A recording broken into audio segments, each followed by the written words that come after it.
Halo teman-teman semua, apa kabar kalian nih? Sebelumnya, Assalamualaikum warahmatullahi wabarakatuh. Perkenalkan, nama saya Heni Nurjana, Manajemen 2018 Universitas Muhammadiyah Yogyakarta. Nah, di sini saya akan menemani kegalauan kalian nih. Kita akan ngobrol tentang topik yang gak kalah seru banget dong. Setelah mahasiswa lulus kuliah, lebih baik kerja atau bisnis ya? Nah, pertanyaan seperti itu sering banget muncul di benak kita. Bahkan di pertanyaan seperti itu sering banget di lingkungan kita, dari keluarga, dari teman, yang bisa bikin kita tuh makin kayak aduh gimana ya gue ntar abis selesai kuliah kayak gitu kan ya. Nah, bentar lagi tuh kita udah mau lulus, udah semester tua juga gitu kan. Bahkan ada nih yang kepikiran sejak semester muda, kira-kira mana ya yang lebih menguntungkan, kerja atau bisnis ya gitu. So, mari dengarkan dengan Riang Podcast, ku lulus kuliah lebih baik kerja atau bisnis ya. Nah, teman-teman semuanya, pada bingung kan kira-kira nanti setelah lulus saya kerja apa ya? Kalau mau buka usaha, bakalan usaha apa ya? Dan yang lebih bimbang lagi, saya mau kerja atau usaha ya? Aduh, itu sering banget dong bakal di benak kita sebagai mahasiswa yang udah semester tua.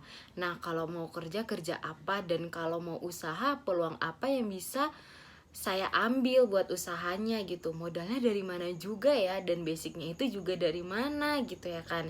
Jadi gini nih, biasanya atau karyawan bukanlah status yang harus dipamerin. Ketika kamu sudah lulus kuliah, apakah kamu sudah tahu nih apa yang kamu itu harus sudah tahu apa yang mau kamu mau. Terus apakah kamu itu tahu gimana caranya mencapai atau mewujudkan kemauan itu? Udah punya keahlian yang dibutuhkan belum, atau punya skill sebelumnya?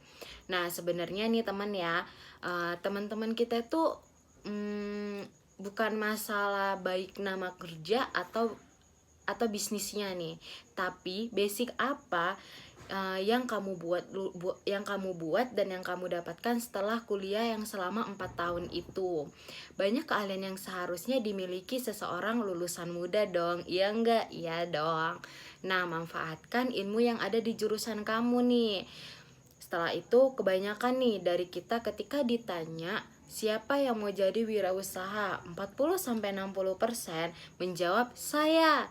Tapi ketika ditanya mau bisnis apa kamu, kayak gitu ya, kita bingung tuh mau jawab apa ya, bisnis apa ya gitu ya kan. Yang penting jadi wirausaha dulu aja kali ya.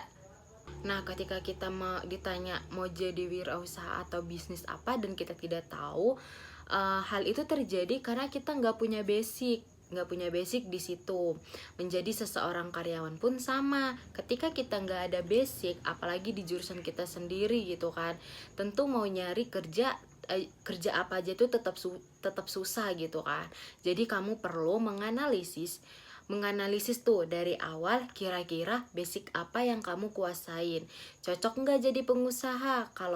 Kalaupun kamu sudah menganalisis diri dan tahu nih diri kamu tersebut, kuliah jadi lebih terarah gitu. Juga nantinya buat kedepannya, ambillah contoh mahasiswa teknik elektronik. Kalau memang dia niat kuliah di jurusan tersebut, ilmu teori dan ilmu prakteknya bagus nih, saya yakin dia bisa jadi karyawan perusahaan gede dengan gaji yang lumayan gitu ya. Dan tentu dapat pelajaran tambahan juga nih di pekerjaan itu. Tapi kalau dia lebih memilih buat bisnis setelah lulus, mungkin nih kira-kira juga dia itu sudah mempunyai basic pengusaha gitu kan. Biarpun lari nih ya dari teknik elektro ke bisnis, aduh gimana tuh ceritanya. Tapi kalau kamu udah punya basic, wow hebat juga tuh teknik elektro jadi pengusaha dan punya pekerjaan di perusahaan gede. Tapi kalau dia lebih memilih buat bisnis setelah lulus, dan dia tidak mempunyai basic tersebut, bakalan gimana ya, sia-sia gitu kan. Nah, itu semua pendapat pribadi saya berdasarkan pengalaman dan cerita dari teman-teman saya. Seperti itu topik kita hari ini. Sekian dan terima kasih dari podcast saya, Heni Nurjana. Semoga menambah kegalauan kalian nih kan ya dari podcast saya. Sekian dan terima kasih. Assalamualaikum warahmatullahi wabarakatuh.